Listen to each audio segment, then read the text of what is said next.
Absolutely. And it's an issue that they have to address. And the issue is, are you going to stand up for yourselves, and are you not going to let an opponent push you around?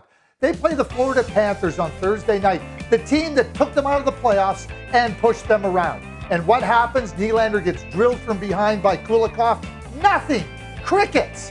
And this team, everybody talks about them being a Stanley Cup contender. I don't see it. Until they stand up for themselves, until they establish nobody's going to take advantage of any one of our players or us, they're not a Stanley Cup contender. I'm going to go two places. A preseason game in Vegas this year, Mark Stone gets run by Hayden Hodgson.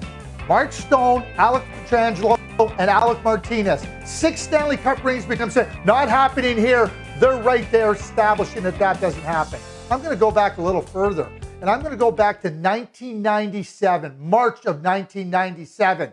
The Detroit Red Wings have been pushed around by the Colorado Avalanche. Brendan Shanahan was on that Red Wings team.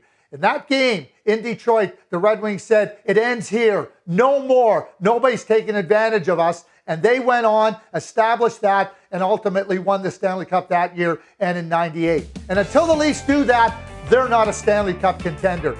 They have to show that they're going to stand up for one another, and they're not going to let themselves be pushed around. That was another example of what they haven't learned. And until they learn it, I ain't buying them.